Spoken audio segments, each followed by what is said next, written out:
todavía, doctor. ¿Todo tranquilo? Muy bien. No está compartiendo, doctor. ¿No está completo? No está Ahí compartiendo pantalla, doctor. Ve. Ya, espérenme un...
Su micrófono está desactivado, doctor.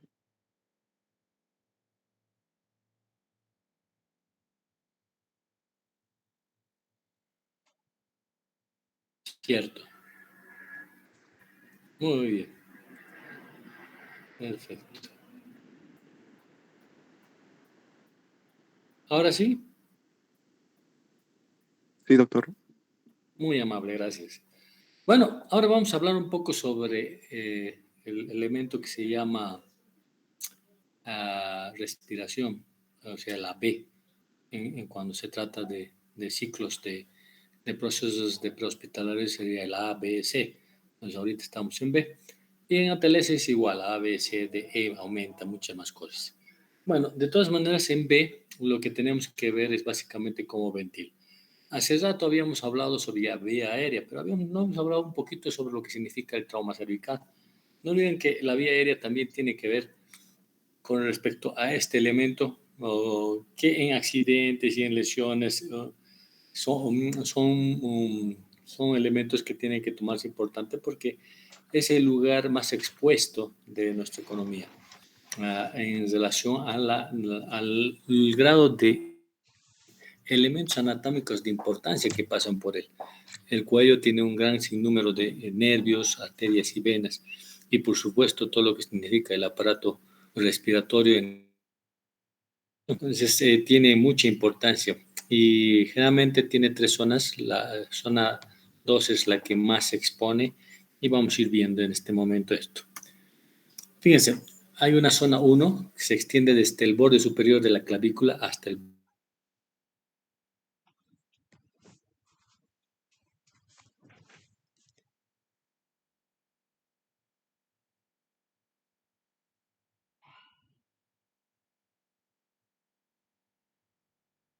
tejido porque está casi por debajo de lo que, o sea, en relación a lo que significa la parrilla torácica. Entonces, las lesiones son un poco menores a este nivel, pero generalmente los grandes vasos siempre son elementos que tienen que tomarse en cuenta en esta zona. La zona 2, del borde inferior del cartílago cricoides hasta el ángulo de la mandíbula. Este es el lugar más expuesto. Y por ende, todos los elementos anatómicos en este lugar pueden ser lesionados, ya sea por trauma, ya sea por armas de fuego, armas blancas, contusiones, etc. Es tal vez la zona más visible, que es esta, ¿verdad? Ahí también están los elementos que están llegando hacia la tiroides, etc. Y la zona 3 se extiende desde el ángulo de la mandíbula hasta la base del cráneo, y el acceso a estas lesiones es un área bastante difícil si existiera. A veces las heridas penetrantes son las que más lesionan estos niveles, y generalmente cuando tratas de ubicarlos, hay cirugías incluso que requieren, como dice ahí, desarticulación de la mandíbula. O sea, eso es una zona bastante compleja en su abordaje cuando se trata de lesiones, ¿ya? Recordando, esta es la zona 1, la zona 2 y la zona 3, ¿sí? Ángulo de la mandíbula, cricoides, eso, y la clavícula son los elementos de referencia que pueden darse, ¿ya? Perdón un ratito.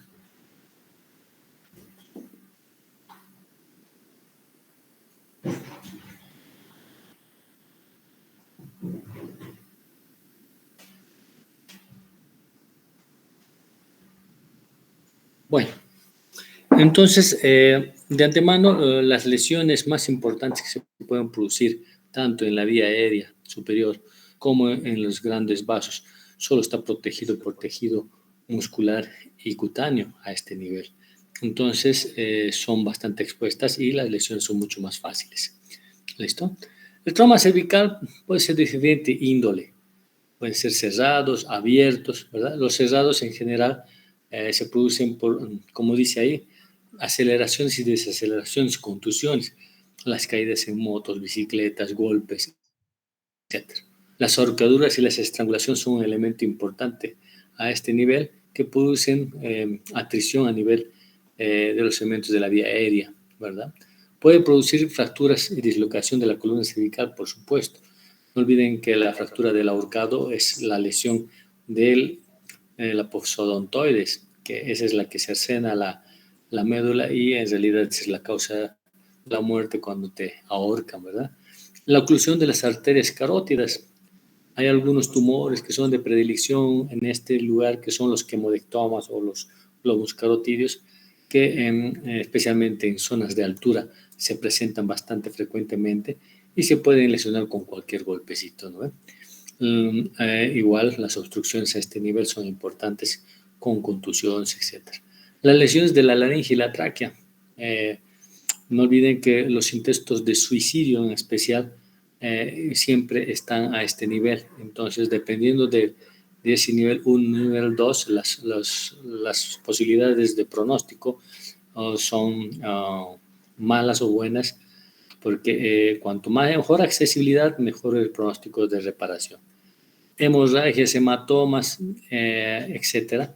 No olviden que el cuello está cubierto por diferentes fascias. Y ese es el mayor problema. Por ejemplo, cuando tú haces una tiroidectomía, normalmente lo que pasa es que en el posoperatorio hace un hematoma expansivo y los pacientes se mueren por un hematoma compresivo, porque eso es lo que obstruye a la tráquea, va comprimiéndola. ¿Por qué? Porque alrededor de ellos hay una fascia que evita su expansión, hace un síndrome compartimental. Entonces, normalmente estos hematomas deben ser resueltos rápidamente, pero no olviden, pueden estar comunicados con grandes arterias como la arteria carótida, ya sea la externa, la interna o la primitiva, ¿verdad? Entonces, y por supuesto venas de igual manera. En cuanto a trama abiertos, pues ya habíamos hablado un poco de las armas blancas de fuego, tienen predominancia. Lastimosamente, cuando se trata de esto, a diferencia de las contusiones, el nivel 2 en contusiones es más frecuente, pero en abierto, el nivel 1, 2 y 3 pueden ser objeto de la lesión en cualquier momento. Aspiración, cuerpos extraños. Los cuerpos extraños que se pueden producir en la vía aérea pueden producir, por ejemplo, obstrucciones, etcétera, y lesiones perforativas a nivel de la tráquea que son visibles a nivel del cuello.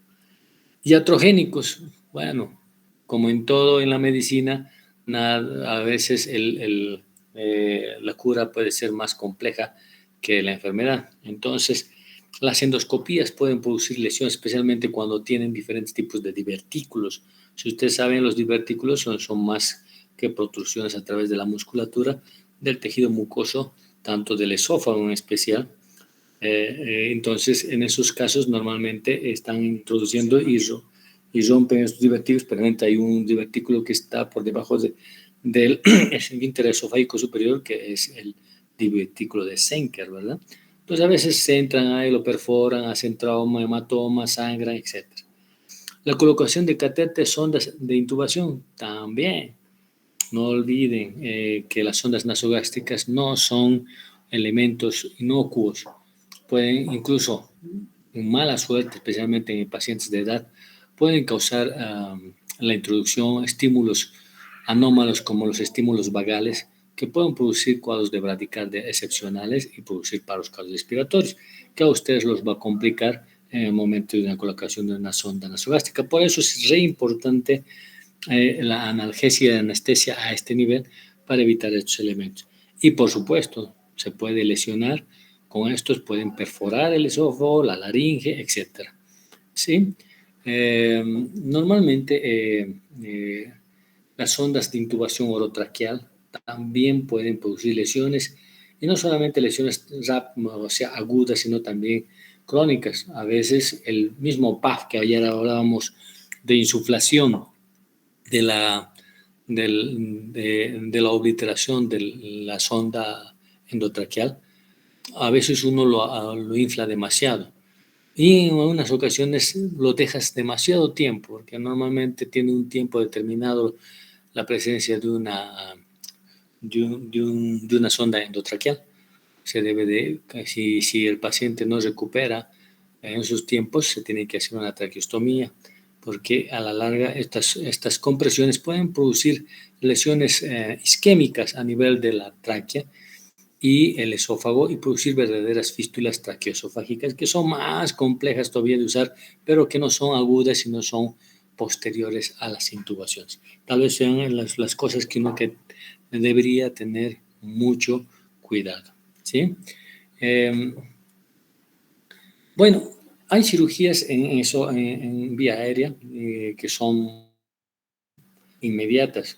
Fíjense, estas las obstrucciones de la vía aérea, por supuesto, cualquier obstrucción que evite la ventilación del paciente debería ser rápida, porque es la primera causa de la muerte, ¿verdad? Las hemorragias activas, arteriales o venosas, deben ser cohibidas. Normalmente ya se ha dicho que un gran número de los sangrados pueden cohibirse, o por lo menos se pueden dejar statu quo con compresión, ya sea digital o sea manual, ¿sí? Como decía mi profesor, una buena arteria bien presionada no sangra, y eso es cierto. El hematoma en expansión o pulsátiles, de esos hay que tener mucho cuidado en cuello. ¿Por qué? Porque si tú tienes un hematoma postraumático y tú ves que ese hematoma tiene tiene un trill. El trill es al auscultar el sonido del movimiento turbulento que ocasiona la sangre dentro del hematoma. Generalmente esos hematomas están comunicados, ya sea en un pequeño grado o un gran grado, con una arteria importante. Entonces, cuando tú lo abres, estos hematomas, hay una gran salida de sangre. Entonces lo que deberías hacer, si el paciente está estable, no se toca, pero si está inestable, se lo toca, pero siempre hay que tratar de pedir ayuda a gente que sepa de cirugía vascular, porque casi siempre está relacionada con lesiones arteriales. Aparición de soplos, eso es lo que les estaba comentando. Los soplos también son indicativos de que hay una lesión arterial.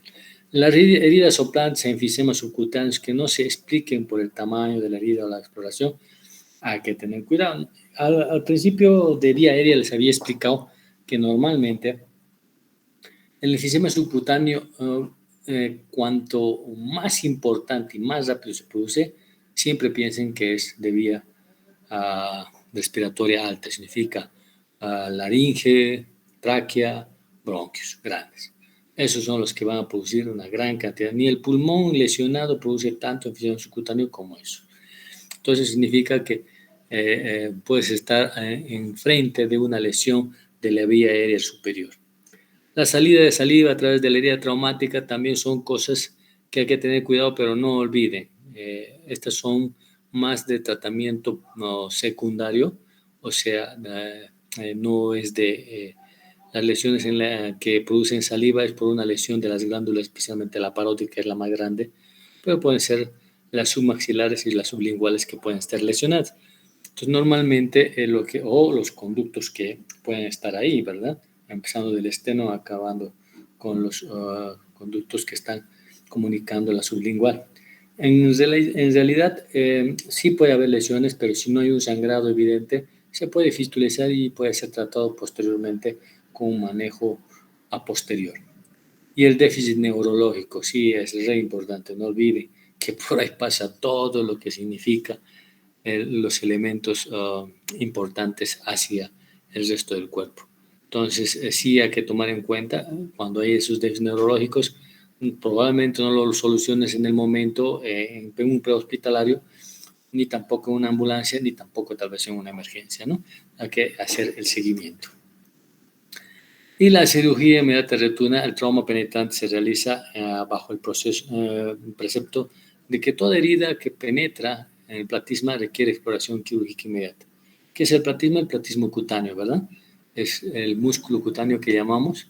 Todo lo que ha pasado por ahí tiene alta posibilidad de haber lesionado lo que está por detrás, que son elementos vasculares y nerviosos, ¿sí? Y tendría que hacerse una cirugía inmediata. El trauma cervical cerrado muy raras veces requiere tratamiento quirúrgico directo, pero sí puede estar indicada una traqueostomía cuando los tejidos contusionales y hematomas causen obstrucción respiratoria. Es lo que les comentaba.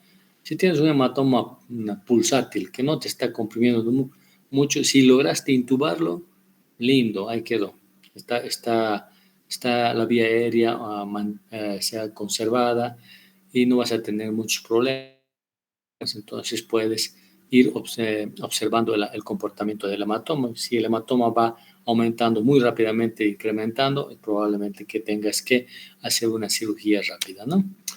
El manejo quirúrgico selectivo se define por otros a las siguientes razones. Porcentaje de exploraciones negativas es muy alto.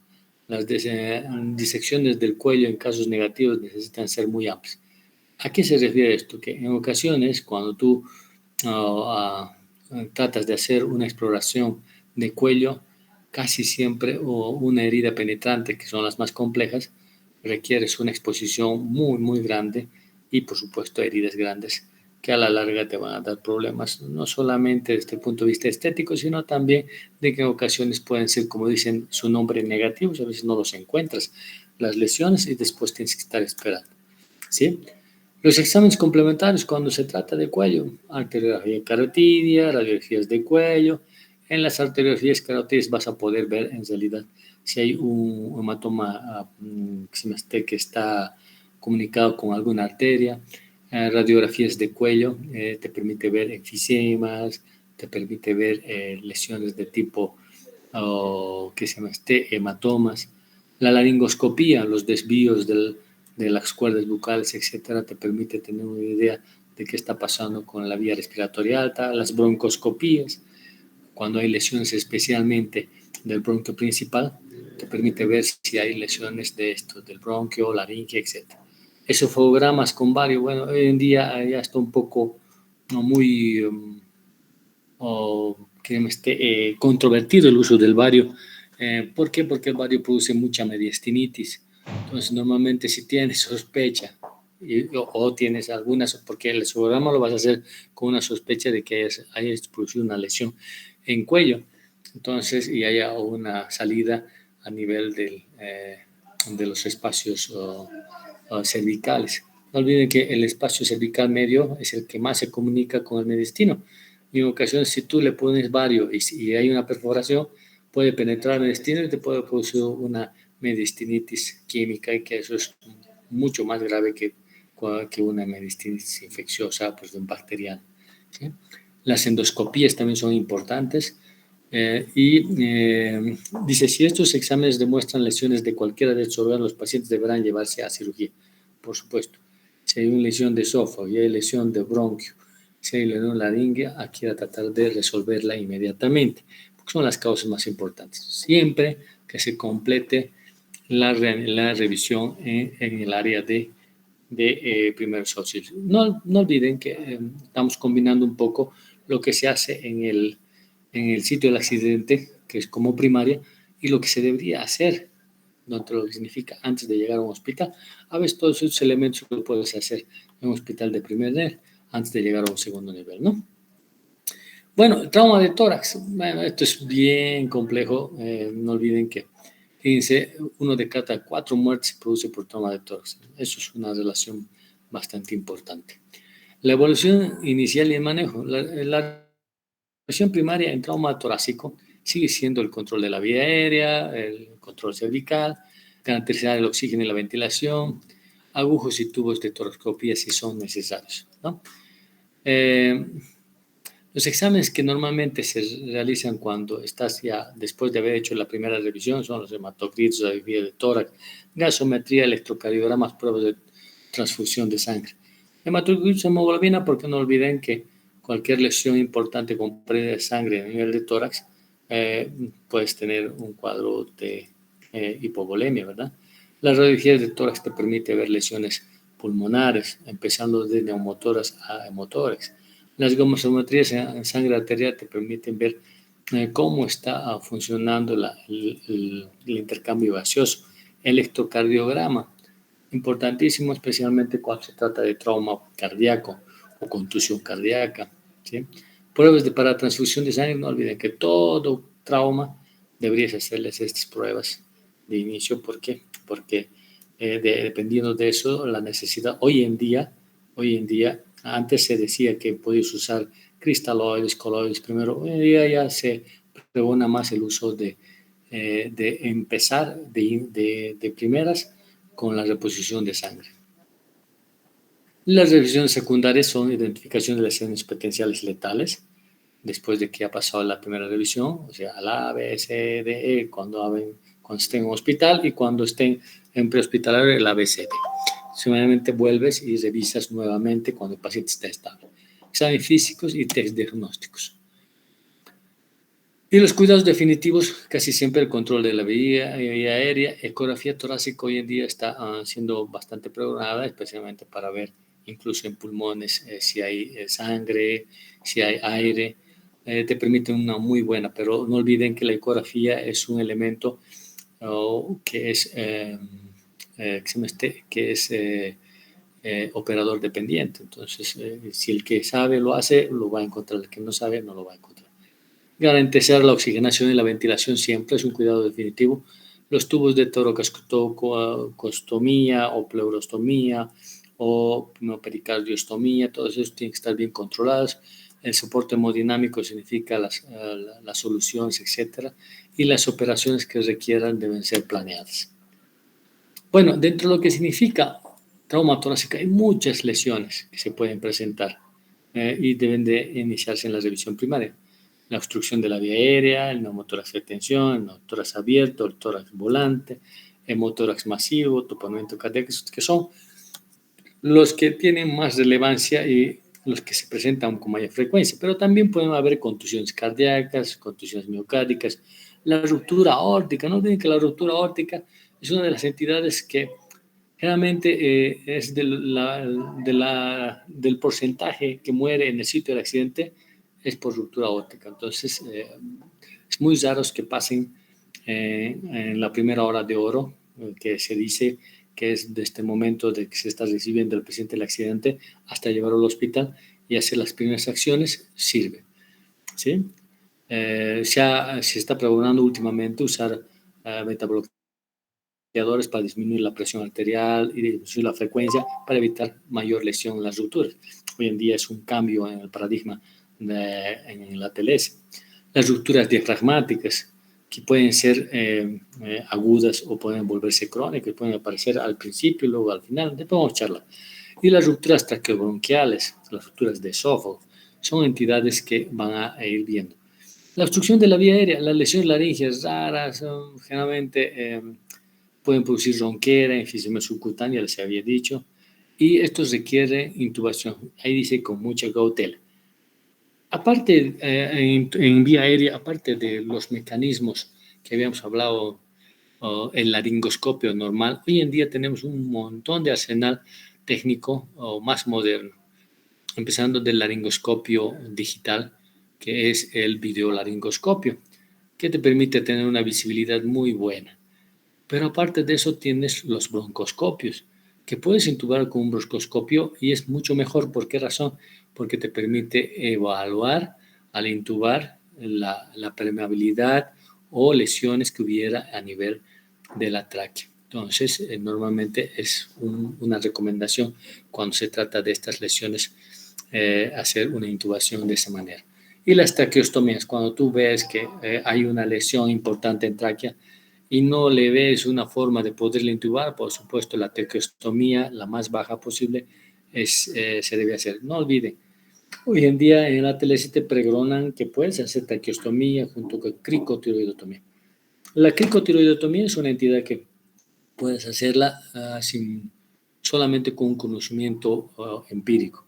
En cambio, la traqueostomía es más compleja, tiene más muscularización, más dificultades, pero si tú tienes un elemento de Seldinger, es igualito que la traqueo de la cricotiroidotomía.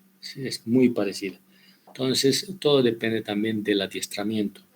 Y generalmente el cirujano calificado es bueno, pero si tú tienes el conocimiento y la forma de hacerlo, podrías hacerlo, ¿sí? Lo puedes hacer incluso en la ambulancia, si tienes el material que debes de hacer. Los criterios de intubación son todos estos: el BPCO2 más de 50, el CO2 más de 55, el pH de 7.25, coma, hemorragias, apnea, estridor, etc., ¿no? Entre coma hablamos con un Glasgow de 3 a 8 normalmente, ¿sí? Conductos operatorios. Bueno, en estos casos, las lesiones vasculares, heridas de venas yugulares, arterias vertebrales son condiciones que deberían ser evaluadas y revisadas. Las lesiones de vía aérea superior, laringe, tráquea, hipofaringe, esófago, tejido glandular, nervios, etcétera, deberían también ser evaluadas quirúrgicamente. Ahora vamos a hablar un poco del neumotórax de tensión. Fíjense que el neumotórax de tensión tal vez es uno de los neumotórax que está catalogado como una forma diferente de producir shock, ¿no? ¿Por qué? Porque ahí dice lesión del parénquima en la pared torácica. Ese es cuando tú tienes una lesión tipo válvula, en la cual el aire externo, cuando tú inspiras, debería salir, ¿verdad? Pero no sale. Pero cuando expiras, entra. Entonces, el espacio interpleural va expandiéndose y comprimiendo el tejido parenquimatoso pulmonar. Y de esa manera, una vez ya que hemos colapsado el pulmón, también se colapsa el mediastino. Y al colapsar el mediastino, las estructuras más colapsables a nivel mediastinal siguen siendo los grandes vasos, especialmente las venas. ¿Y qué venas están por ese lado? Generalmente las cavas. No olviden que las cavas llevan hacia la aurícula derecha. Entonces la precarga se cae, la poscarga se cae, hay un reforzamiento del sistema periférico aumentando la frecuencia cardíaca, la resistencia vascular periférica, pero igual el paciente, su retorno venoso se cae, la ventilación del pulmón se contrae, entonces se choquean a los pacientes. Entonces, y el tratamiento básicamente es tratar el neumotórax de tensión. Pero como les digo, el neumotórax de tensión es una herida tipo valvular que normalmente se produce. El distrés respiratorio, las venas del cuello distendidas, egurgitación yugular se llama, no es más que porque como está comprimido el sistema venoso, no está llegando de la cabeza ni de las extremidades el retorno venoso, por eso es que no hay una poscarga adecuada y por eso se choquea. Y generalmente los ruidos respiratorios pues están caídos, no se escucha nada, hay una hipersonalidad, timpanismo, y generalmente son cianosis tardías porque al principio pueden estar pálidos por el shock, ¿verdad? Entonces, el neumotórax de tensión básicamente puede serlo tú con un diagnóstico radiológico, pero si ese paciente tú lo ves, está choqueando, etcétera, y tú clínicamente ves eso, puedes hacer una descompresión inmediata. ¿Sí? Cuando hay el neumotórax de tensión, ¿verdad? Entonces puedes hacer una descompresión inmediata. Hay dos tipos de tratamiento respecto a esto.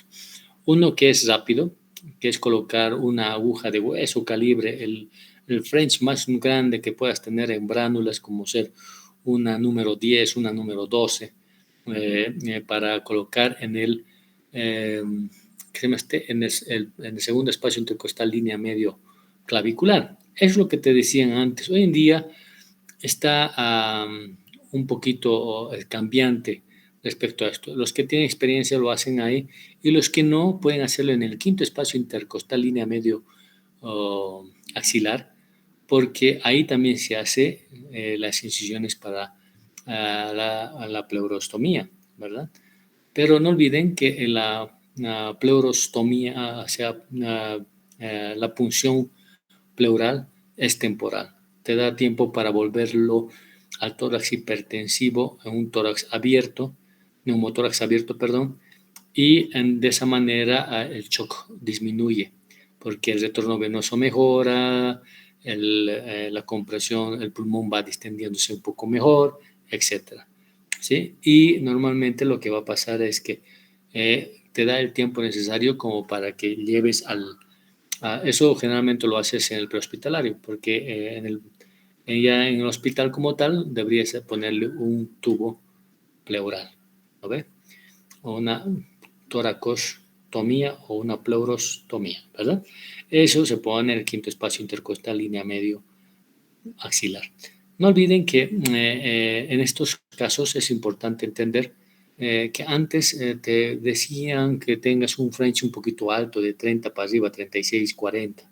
Hoy en día la preparación está entre 28 y 30 French que puedes usar. ¿Por qué? Porque produce menos lesiones a nivel del sistema vascular costal. Porque cuando tú haces una pleurostomía, puedes lesionar estos elementos que después pueden ser importantes focos de sangrado. ¿Sí? Entonces el tratamiento es eso del neumotórax. En cambio, el neumotórax abierto es una herida abierta, no es valvular, se colapsa, hay aire, todos los elementos de timpanismo, etcétera, que se pueden escuchar. Pero si tú no estás en el hospital y lo estás atendiendo afuera, aquí dice cubrir el defecto. Sí, se puede cubrir con defecto con un parche de tres niveles, teniendo uno de los niveles abierto. Eso es para que funcione como una verdadera válvula, haciendo que el aire salga y no con la inspiración salga y con la expiración no entre. Entonces ayuda mucho de forma temporal. En ocasiones cierras el defecto y puedes poner un tubo torácico en el quinto espacio intercostal, línea medio axilar, pero si tú no tuvieras, digamos, un sello de agua o un tubo de pleurovac, etcétera, para poder conectarlo, puedes usar diferentes elementos, desde un guante o que puedes conectarlo porque el guante le haces un agujero a un dedo y cuando inspira colapsa y cuando expira sale el aire. Es bastante útil en estos casos. Y por supuesto la operación definitiva en caso de ser necesario. Los tórax flotantes también son las lesiones múltiples de fracturas costales, ¿sí? En estos casos normalmente la intubación, la analgesia y el oxígeno, el control de la expansión pulmonar es importante. Generalmente estos pacientes hay que monitorizarlos hasta la llegada al hospital porque estos pacientes van a tener que ser intubados, sedados y enviados a una sala de terapia. Ahora, las fracturas en general pueden ser fijadas en caso de ser demasiadas las fracturas, pero si no son muchas, pueden esperarse para un control secundario.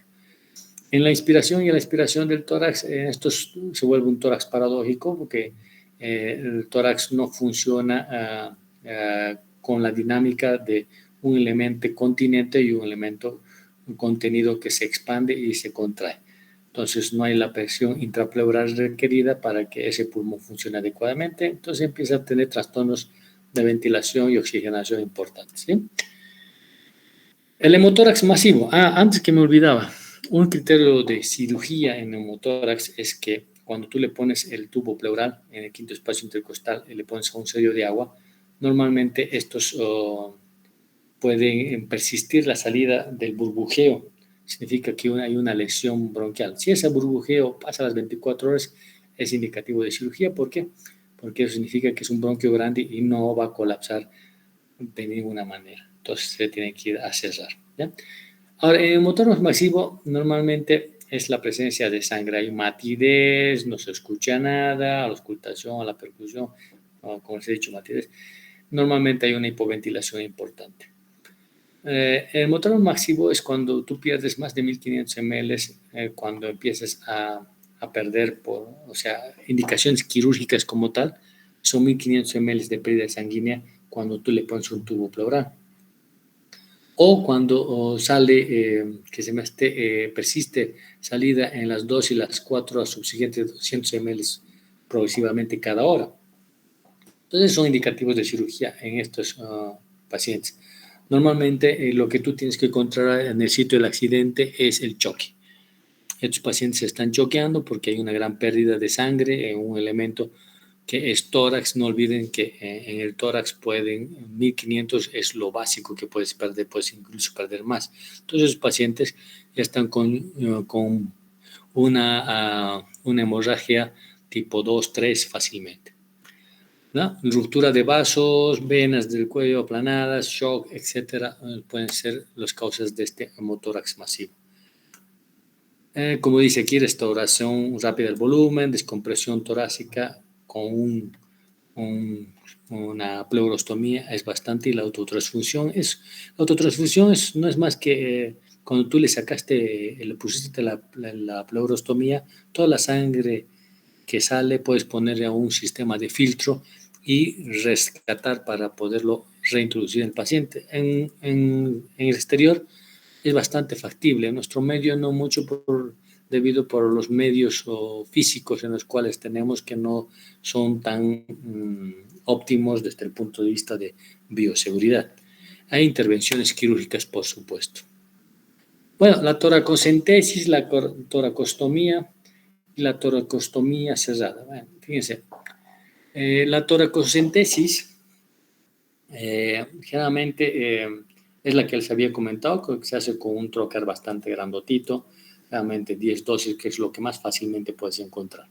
Ya les había comentado, el segundo espacio intercostal, línea medio clavicular, pero ahora se pregona mucho que deberías hacerlo en el mismo sitio donde vas a hacer la punción, porque es mucho más práctica, porque al fin y al cabo cuando le estés poniendo el tubo pleural, lo vas a hacer por ese mismo lado, ¿no? Siempre hay que saber dónde colocar esto, ¿no? Luego la toracostomía cerrada, el tubo pleural, etcétera. En la inserción de toracial les he dicho cuáles son los elementos que deberían usarse, ¿sí?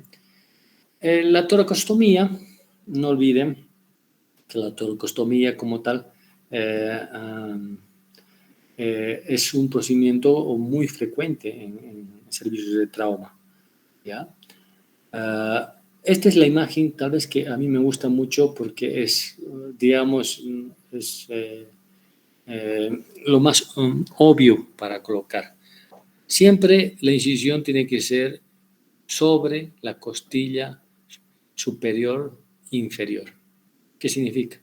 Porque normalmente la costilla superior, donde estás incidiendo, por debajo están pasando los vasos intercostales, que son relativamente peligrosos porque sangran de veras, y normalmente tú, si los lesionas, vas a tener pérdidas de sangre importantes que pueden llevarte a tomar una decisión no muy correcta en relación a una toracotomía como tal, ¿sí? Y la dos, siempre en las toracostomías hay que tratar de meter el dedo. ¿Por qué? Porque muchos de los pacientes tienen enfermedades crónicas y pueden tener sinequias, eso significa abridas, adherencias. Y en ocasiones cuando tú le metes el tubo, normalmente lo que va a pasar es que lo vas a meter al pulmón y vas a producir una lesión. Entonces, con este pequeño sistema de revisión te permite ver que no haya las sinequias y de esa manera introducir sin ningún peligro el tubo de toracostomía. El tubo de toracostomía siempre se pone con una pinza curva, como están viendo en la figura 3. Se introduce hacia abajo, pero cuando ya estás ingresando, lo tienes que redirigir para que vaya hacia arriba, ¿sí? Esta es la mejor forma de poder colocar un tubo de toracostomía. Ahora, hay las toracostomías asistidas por toracoscopía. En realidad se introduce trócares y a través del trócar tú ves, entras con el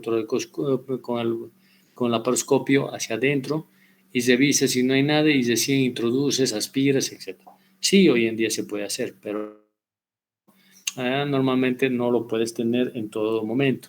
En las ambulancias normalmente llegas a tener máximo los implementos necesarios como para una toracostomía normal, ¿sí?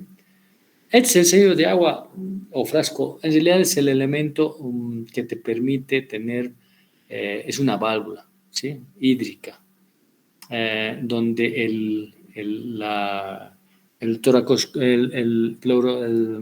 tubo pleural es conectado al tubo que está hundido en el agua. Y hay otro tubito que la cámara de aire la exterioriza al exterior. Eso es porque eso es para ver burbujeo, demás otros elementos que te permiten ayudar. Ya les he dicho, en prehospitalario en ocasiones tú no puedes tener esta opciones, puedes usar guante, condones, puedes usar bolsas, etcétera, y lo fijas al tubo pleural, pero te permite solamente que colapse cuando requiera, pero y salga lo más que pueda al aire. No es lo más óptimo, pero como emergencia puede ser usado. Hay tubos de tórax, sellos de agua que tienen Babcock, que son aspiradores continuos, más se usa en pacientes que tienen infecciones, especialmente los piotórax, etcétera, o cuando tienen diferentes tipos de adherencias, están enquistados. Normalmente un trauma de tórax casi nunca se usa esto, ¿no? Y esto es lo que más hoy en día se está usando, que son los Pleurovasc, los Pleuroguard, etcétera, que tienen la misma función de un sello de agua y nada más que te permiten tener una mejor objetividad de lo que estás viendo en la ventilación, ¿sí? Las normas de colocación y el control de tubos torácicos. Fíjense, esto es la colocación debe ser oportuna en fin de evitar la hipoxia. Si es importante, tú diagnosticas un neumotórax o un hemotórax, deberías ponerle. Los tubos deben ser de calibre mayor de 30 French. Antes se decía eso, o sea, entre 36 y 40 French deberías poner, pero hoy en día las nuevas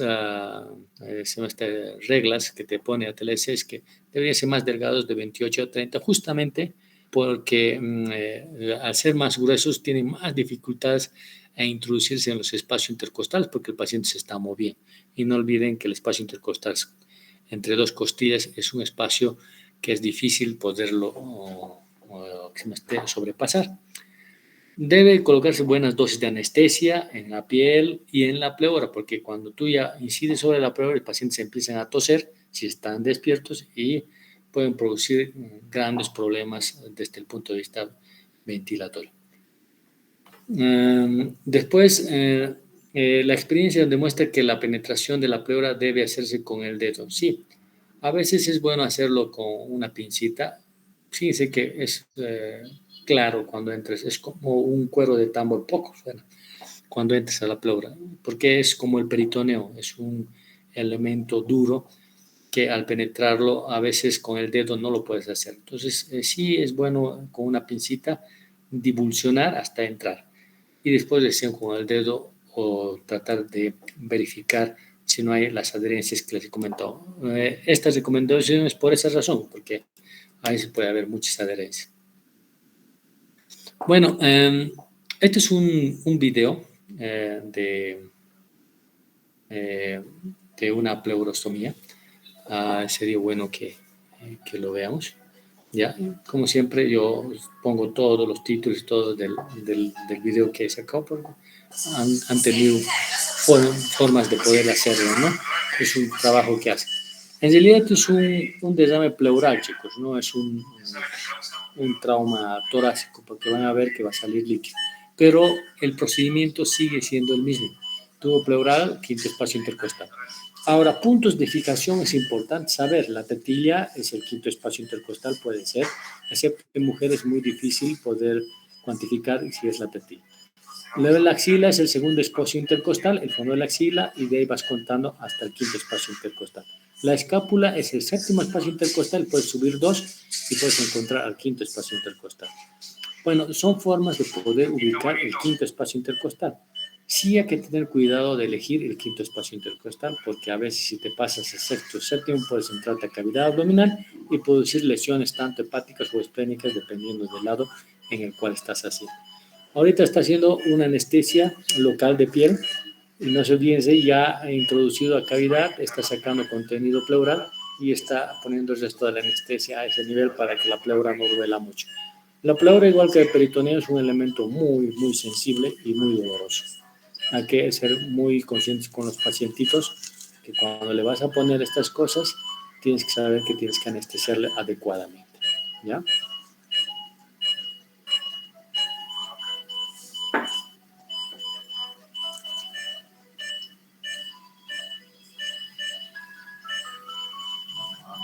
Como ven, están haciendo un buen tabo cutáneo para poder incidir a ese nivel. No se olvide, la incisión es en la costilla, en el borde superior de la costilla inferior del espacio que has elegido. Eso es para no toparte con los vasos intercostales.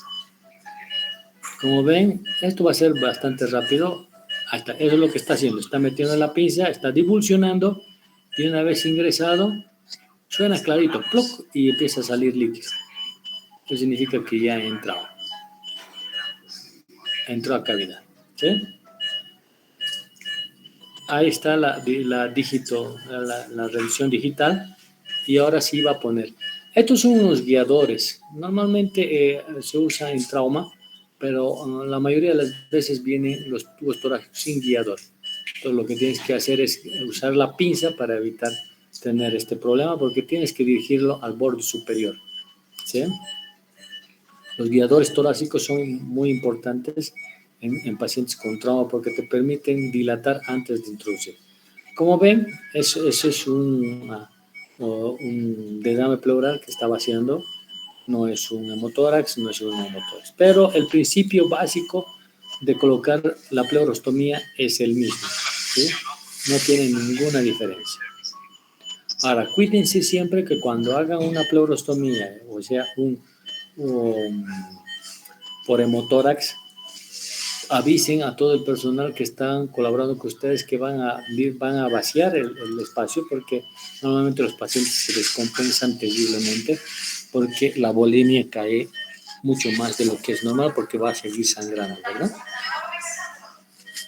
No por el hecho de que quitaste el espacio, el líquido no va a dejar de sangrar, a veces si son vasos grandes va a seguir sangrando. Entonces ahí vienen las famosas toracotomías de emergencia en las cuales tienes que hacer una toracotomía para poder revisar esto, ¿sí? Al igual que cuando hablamos de trauma cardíaco.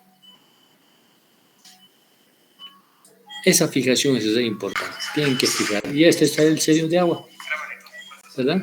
Fíjense, el tubito está entrando y el otro tubo está con un elemento vacío. La oscilación de la columna es importante, esa oscilación que están viendo. Significa que está bien colocado el elemento, ¿sí? Bueno, en cuanto a taponamiento cardíaco, no olviden que es otro elemento que produce hipotensión.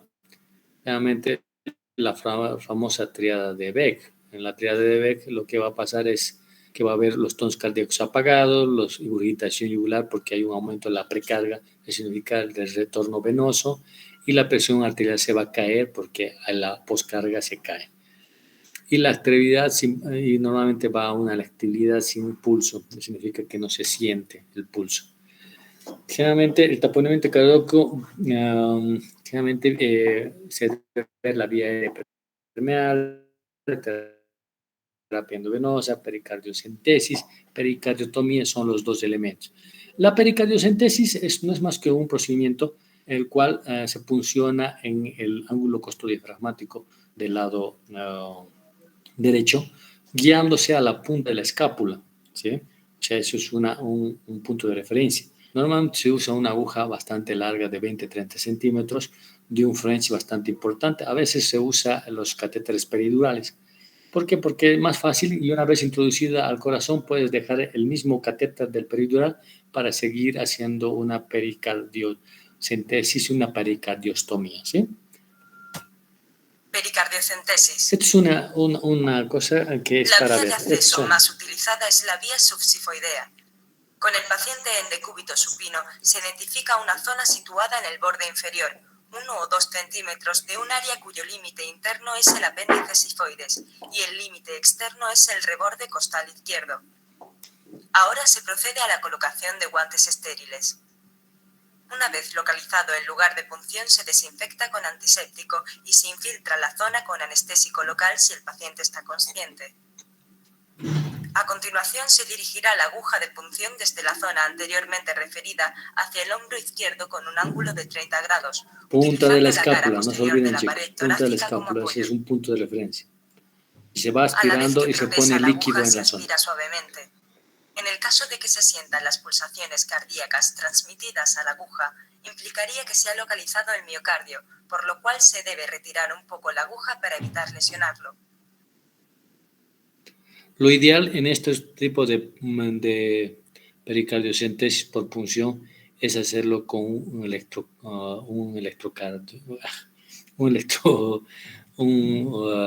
una imagen de electrocardiograma, porque cuando ingresas hacen extrasístoles y normalmente cuando empiezas a sacar la sangre, como tiene complejos pequeños por la poca expansión del corazón, va aumentando sus complejos pequeños. Una vez introducida la aguja correctamente, se aspira el líquido con una jeringa de 50 mililitros. Con solo evacuar 50 mililitros, la hemodinámica del paciente mejora espectacularmente. No olviden que también es uno de los elementos que puede producir lesiones miocárdicas si hacen gente que no tiene mucha preparación en esto. Pero si no hay más personas que puedan hacer esto, por supuesto, la teoría es bien efectiva y no es nada complejo hacerla, ¿sí? Solo hay que imbuirse de valor y hacerlo. Normalmente, si no tienes estas agujas gruesas, largas de 30 centímetros, de 3 pasos y a la bolsa de drenaje. eso es lo que está haciendo. Normalmente lo que ha dejado es, es como una bránula, pero larga, que en ocasiones no tenemos nosotros. Las bránulas de nosotros son de 10 centímetros, normalmente no tenemos. Pero lo que tenemos a mano casi siempre son los catéteres peridurales que pueden ser usados adecuadamente, ¿sí? Ahora, cuando esto falla, generalmente se hace otros elementos, que es la ventana pericárdica, que también es otro elemento que hoy en día se preconiza. Supuestamente era para cirujanos, pero por la disposición en el mismo lugar de punción ángulo costodiafragmático derecho se encuentra hasta encontrar el pericardio y se abre. Como ven, no es nada complejo si es que sabes ubicarlo adecuadamente. No obstante, sigue siendo complejo porque si tú no tienes idea de dónde están los elementos anatómicos, a veces es muy difícil. Y como ven, estamos dejando un drenaje pericárdico en la ventana, que puede ser cualquier sonda que te pueda permitir mantener la ventilación. Fíjense que yo he visto cirujanos cardíacos complicarse con una ventana pericárdica. Entonces, no es tan fácil, pero ATLS actualmente te la está recomendando, ¿sí? Te la recomienda en relación a esto, ¿sí? Entonces, esto es en relación a las lesiones de pericardio, ¿sí? Ahora los neumotórax simples, neumotórax, contusión pulmonar, lesión del árbol traqueobronquial, lesiones cardíacas cerradas, ruptura traumática de aorta, lesiones traumáticas de diafragma, heridas transfixantes. Vamos a ir hablando un poco de eso, porque creo que ya se nos está pasando la hora, pero sí podemos. El neumotórax normalmente ya hemos hablado, el neumotórax también. La contusión pulmonar no es más que cuando tú tienes, especialmente los choferes son los que hacen esto, una gran desaceleración del pulmón y el pulmón queda como vulgarmente se dice, como molido el pulmón. Entonces el pulmón ya no tiene actividad. Esto va a dos elementos, o hacia un hemotórax o hacia neumotórax, ¿sí? Y en estos pacientes, como tienen fracturas múltiples, lo que va a pasar es que pueden hacer cualquiera de las dos situaciones y se debería poner sellos de agua cuando eso ocurre. Mientras tanto, son pacientes que deben ir a terapia intensiva, ser intubados y ventilados con ventilación asistida, ¿sí? Las lesiones traqueales también son de elementos de revisión, ya les he dicho, una de las cosas más importantes. Si tú ves que tiene una lesión en cuello y ves un enfisema importantísimo, ya sabes que hay una lesión bronquial importante. Las lesiones cardíacas cerradas, que son las contusiones cardíacas De igual manera, se deben tratar como si fuera un infarto miocardio e ir a terapia intensiva. La ruptura traumática de aorta, bueno, estos a las veces van a poder ver a menos que no haya sido una ruptura total. Generalmente ocurre en la unión del ligamento arterioso, donde había el conducto arteriovenoso en la infancia. Ahí es el lugar más fijo y ahí es donde se rompe la aorta. Generalmente son desaceleraciones importantes, traumas importantes. Generalmente cuando tú tienes una fractura de la primera, segunda costilla o la escápula, esos son traumas de tórax que tienen alta probabilidad de producir lesiones esofágicas, traqueales y vasculares como la ruptura traumática de aorta. Lo más importante es identificación lo más rápido posible y consulta quirúrgica. Pero mientras vaya a cirugía, ustedes tienen que dar betabloqueadores para disminuir frecuencia, pulso y evitar que eso se siga rompiendo, disminuyendo la presión, dejándolo un poco o sin mucha presión a la aorta para que no se siga rompiendo, ¿no? Fíjense, estos son los elementos radiológicos que tú vas a ver. Normalmente en el sitio del accidente no vas a tener esta opción. Entonces, en el sitio del accidente prehospitalario lo que vas a hacer es lo más rápidamente estabilizarlo y enviarlo, porque estos pacientes sí se mueren rápidamente. Ensanchamiento de la franja paratraqueal, enchafamiento de las interfaces paravertebrales, fractura de primera, segunda y omóplato, como les había dicho, obliteración del espacio arteria pulmonar y aorta, depresión del bronco izquierdo porque hace un hemotórax ahí, ensanchamiento mediastínico, desviación del esófago, ¿por qué? Porque cuando está aumentando la presión mediastinal se va hacia un lado. Hemotórax izquierdo, obliteración del botón aórtico y desvío de la tráquea. Son elementos que tú puedes ver dentro de lo que significa una radiografía de tórax. Y el tratamiento básicamente, una vez diagnosticado, estos pueden ir a una tomografía o una arteriografía y ver verdaderamente el grado de lesión que se ha producido en la aorta y por supuesto hacer una toracotomía para poder retirar. En pacientes, me olvidaba, la toracotomía, ya sea lateral o medial, va a depender mucho del grado de posibilidad de muerte del paciente. Especialmente en corazón, si tienes una herida penetrante en corazón y está sangrando hemotórax, pericardiocentesis, etcétera, y sigue sangrando, tienes que hacer rápidamente para obliterar el sangrado. Ahora, si hay una lesión aórtica, tendrás que hacer una transesternal. En cambio, las otras, lo que te recomienda es una lateral, una toracotomía lateral, que es la que es más fácil de ingresar y más rápido, ¿sí? Las rupturas diafragmáticas, de hecho, pueden ser agudas o pueden volverse crónicas. Las agudas son las que más problemas te traen, normalmente en la dinámica respiratoria. Generalmente son lesiones que pueden causar rápidamente disfunciones respiratorias. El tratamiento es quirúrgico como tal.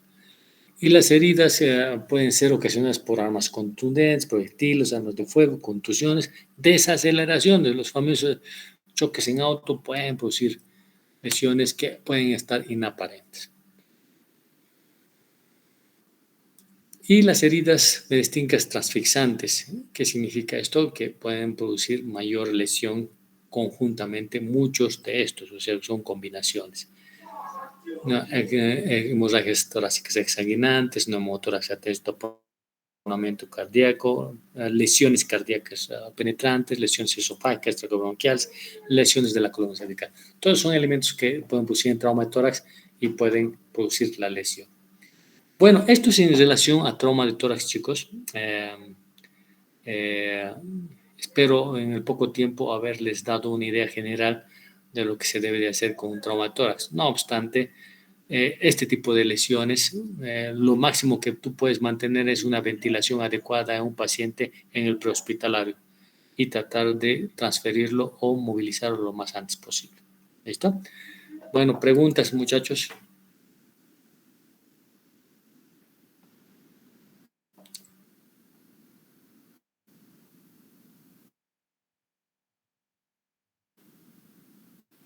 Hola, hola, hola.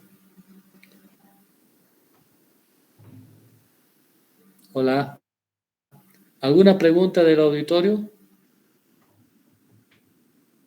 No, doctor. Bueno, Por favor, el día de mañana, y yo sé que es feriado, pero no puedo retrasarme, vamos a hacer a las 6 de la tarde, yo estoy de turno, pero voy a darme un tiempito para poder hacerle la clase, ¿ya? Entonces nos estamos viendo el día de mañana, por favor, ¿listo? Muchas gracias por su atención, nos vemos el día de mañana. Gracias, doctor. Hasta mañana.